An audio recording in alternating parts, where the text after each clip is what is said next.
Okay, so let's go. We are going to texture traffic lights today. First, we start with the lights. So what we do first is we delete the BSDF and then we add an emission shader because we want this to light up, So we plug that in, and behind that we add an mix RGB and set that to multiply, because what we're going to do is we're going to plug a gradient into that mix RGB and make it quadratic sphere. We control T it and set it as object. The reason why we choose object is because then the circle can radiate from the middle and not from a random place that the generated would do. After that, we bring in a color ramp. We put that in front of the gradient node so that we can control the edge of the quadratic sphere. So you can make it hard or soft. And then we change the top color. So the gradient should be at the bottom, and then the color of the light you want should be on top. After making the node setup before the emission shader, you plug that emission shader into a mix RGB that is also set to multiply. Plug the emission on the top slot because you want to set the bottom slot to black. And then afterwards we plug the Voronoi texture into the factor because we want to add the circles that you normally see on a plastic light. Like this one here, like the reference, you see the small circles. We want to add small pieces where the light isn't as bright as the middle. We control T the Voronoi texture and plug a color ramp in front of it.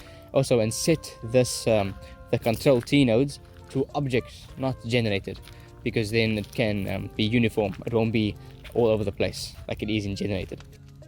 And there we go. So we just play with this factor or this color ramp and make it as light as possible. We don't want it to be black, but we don't want it to be as bright as the middle. We want it to be small patches of darkness. There we go. So that's our light shader. It's not that complicated, but it's a different kind of shader. And for the other lights that aren't lit up, like the orange and red lights, what I did was I added a diffuse shader in front of all of those shaders to make it a bit darker. Plugged it into a multiply mix RGB, and then I added a light on the side to make it a bit brighter, to have like a spotlight. So now we have the light, that is the green one, and the other two are a bit darker through the diffuse shader, and I also made the strength of the emission node a bit lower. So now we are moving on to the normal traffic light texture. Bring in a Musgrave texture, then control T it and set it to object, not generated. And then you bring a color ramp in, plug the Musgrave into the color ramp so that you can plug this color ramp into a mix RGB, because as you see in the reference, it's not uniform white. It's not plain white, the traffic lights. So we wanted to have a little bit of variation. So not too different. So maybe have one white and one a slight gray, and then you just tweak it with the Musgrave and the color ramp as you want it. I made it a small difference. I made it so you can barely actually see the color change, but it's there, so it's not like a flat white, But you can do whatever you want here. You can make it totally different. You can not even add it. It's up to you. And then after that, we add a hue and saturation node and a brightness and contrast node. This is just so you can control the brightness of the texture. You also don't actually need this. It's just to have a bit more ease of control for the texture. And then after that, you add a mix RGB.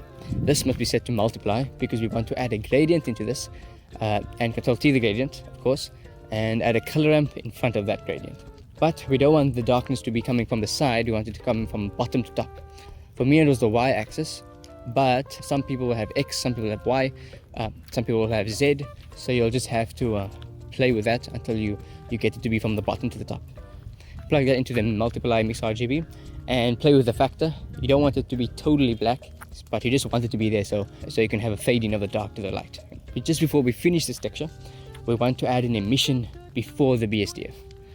Plug that into the BSDF through a shader to RGB, so that now you can have total control, like the hue and saturation and bright and contrast. It does help to bring out the colors, but in the emission panel, it helps to make the actual texture brighter or more visible, so that the shadows will still stay dark through the BSDF, but the things that have the light shining on it as bright as you set the emission. And just before we finish, I have one more thing to add, and that is a grease pencil outline. So you go to the drop-down menu, you add a blank grease pencil.